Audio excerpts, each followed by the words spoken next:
All right, so a video I was watching the other day, a guy that I like and watch quite a bit, he made a Philly cheesesteak. And I'm calling BS on it, you know, and anybody out there that's gonna be watching this stuff, it's BS. You can't make a Philadelphia cheesesteak unless you're in the Northeast. I don't care what you call it, what you guys are making down south, out west, in the Midwest, whatever, Texas. I've been up and down the East Coast. I've been to Texas. I've had a so-called Philly cheesesteak everywhere. Nobody makes a Philly cheesesteak like we do in the greater Northeast. And I mean, basically New York, New Jersey, Pennsylvania, and maybe I'll give Delaware a little bit of credit. And I'll get into why that is in a little while. But it only gets a few ingredients. No peppers, no mushrooms, no fucking provolone. This is your choices. One, right there, Cooper Sharp American or Cheese Whiz. That's it, nothing else. Fried onions, don't have to have fried onions, but I love fried onions. Good quality, thinly sliced or shaved ribeye, salt, pepper, and the most important thing of all of it, which is why nobody else can recreate this, is good bread.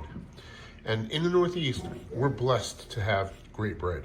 Great bread, great bagels. That's why New York is known for having the best bagels. That's why Philadelphia has the cheesesteak. That's why pizza is supreme in New York, New Jersey, Pennsylvania, Philadelphia. And you know why that is? Because of the water supply. Because everywhere else in America, everybody's using the same exact stuff. We're all using the same King Arthur flour, whatever brand. We all have the same salts. We all have the same peppers.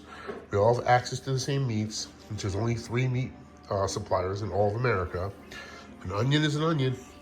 You can get this Cooper Sharp anywhere you want, and you can get Cheese Whiz in every supermarket in America. So that's it.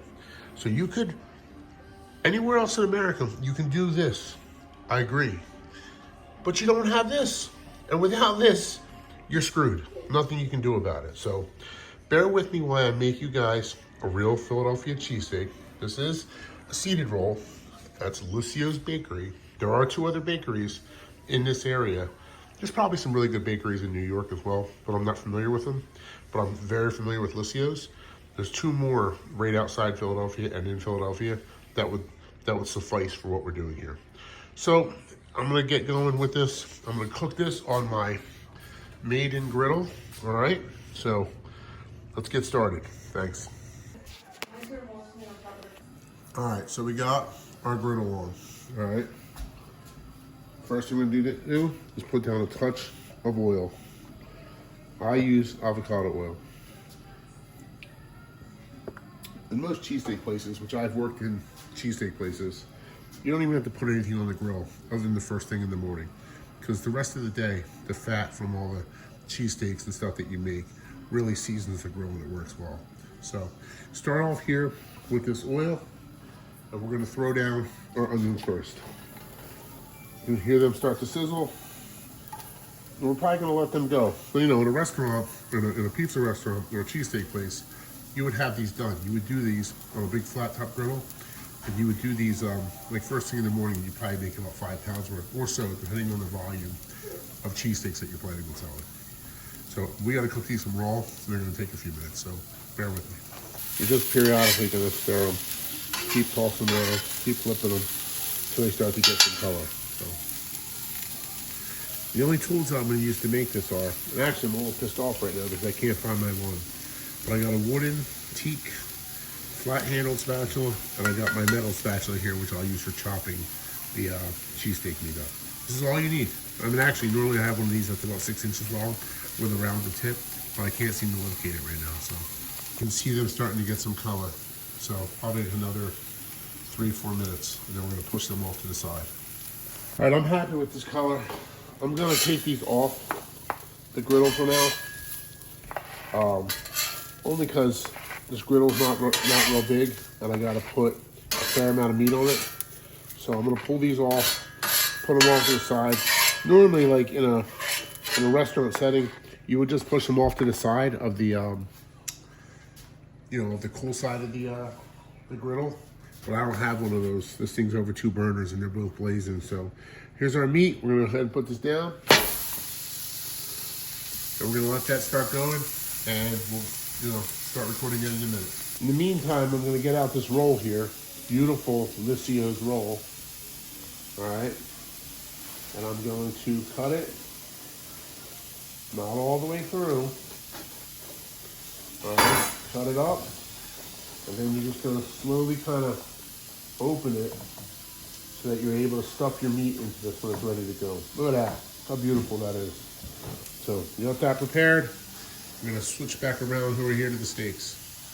This is where not having my other spatula is gonna piss me off. So basically what you're gonna do now, you're gonna take this meat, you're gonna flip it over, and you're gonna just start separating it.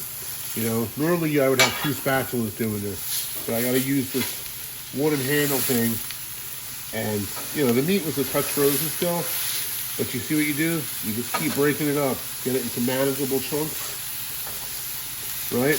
Push them all to the side, let them cook, and we'll return again in a minute. All right, so you can see we got it pretty much all broken up, all right?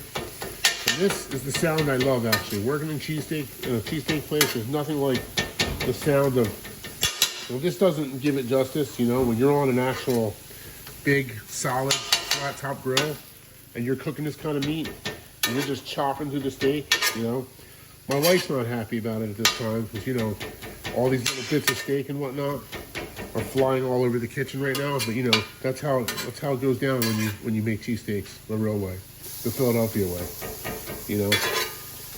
Again, I wish I had my longer spatula, but you see, you just keep working through it. A little bit falls out, you put it back on. A little piece back here, throw it back in the mix. Just keep flipping it over, keep cooking it.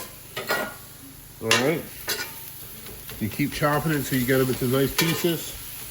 And it's fully cooked, gets a little bit of color. And I'm gonna go ahead and salt and pepper this in a little bit. So check back in a minute. So, still at it.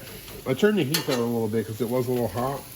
But you just keep stirring, you just keep chopping through this, spread it out. And, I don't know, if you're from Philadelphia and you've been in this area, the 2 most prominent cheesesteak places are Pat's and Gino's. Everybody knows them. There are some other good places down there, right? But, the one thing that you find when you buy those is there's always a lot of grizzle. It's kind of how you can tell a good cheesesteak from a bad cheesesteak is, the place that preps it. So, but anyway, I don't really want it in mine, so I kind of pick through it as I'm going and pull out the more solid pieces. But you can see almost all the pink is gone now, except for a little spot there. So now it's time to go ahead and I'm going to incorporate the onions back into this. So that we can mix those flavors, they can get together. Now, the flavor was on the griddle anyway, because we cooked the onions first in the oil.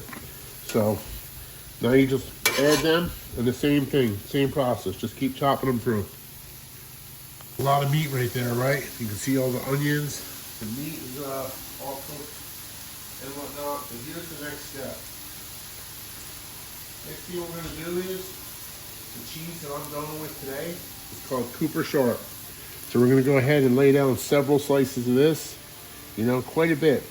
The thing is, it's actually pretty lean, but between the meat and the onions and a little bit of oil and the cheese, kind of creates its own sauce, which is what you're trying to do anyway. So we go ahead and put this down, right? And we're gonna let this start, incorporating into all the meat and whatnot. And the next most important part of this step is, if you can do it, which I'm gonna try, is you break that roll open, right? Break that roll open, and you put that down over the cheesesteak so that it can start to steam. In a cheesesteak place on a big griddle, that roll will be cut in half, and you would actually lay it on top of this as it's cooking, and then you pull it up and you mix it all together before you load it in the roll. But this way you're steaming the roll, with the meat and the onions and whatnot. So, but it's an important step. All right, so now we're gonna go ahead and we're gonna start bringing this back together. You can see the cheese is kind of incorporated. Same thing, you just keep turning it over in itself. Man, it's gonna be a bitch to close this kitchen tonight, I'll tell you that. Just kidding. my house. Not really, it's my personal kitchen, you know. But, so I'm gonna go ahead, cut that through. This would be the time if you're like an extra cheese person, which I am. You know, I kind of put like a normal amount there first. I'm gonna throw a couple more pieces on. You know, because that's why, if you were to see me, it's why I can't touch my toes with my hands. But possibly with my belly I can.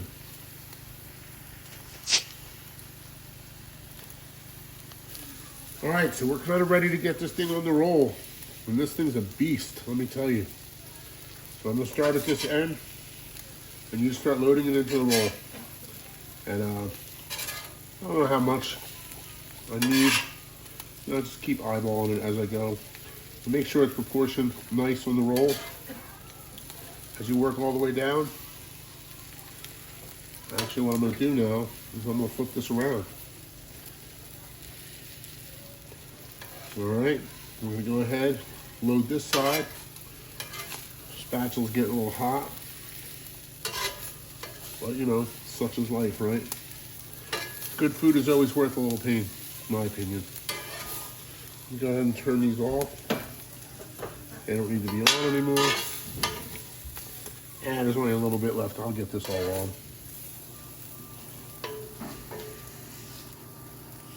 Well, I swear to you, this is just as important as any other step when you do it. Normally, if you went to a normal cheesesteak place, they would give you a, you know, some kind of, they'd wrap this in paper, right? I don't have any paper for this because I'm not a cheesesteak place. But I do think that this is a really important step. So you do go ahead there and jam it in there and roll it up. All right, fold it over. You gotta let this sit for like a good 5-10 minutes. Like if you went to a cheesesteak place or you know, pizza shop or whatever, and they made you a cheesesteak, think about it. They would make it, they'd wrap it. And I'm not talking about a styrofoam container. I'm talking about paper or aluminum foil, wax paper, whatever it is. And now you let it steam, and it kind of like softens to roll up a little bit, and it really adds to what we're doing here. So, again, it's an important step in making a true Philadelphia cheesesteak. All right, last but not least, let's wrap this thing up. End this video. So here we go. Put this back out here, and look, it's nice and soft now, and pliable. It's beautiful.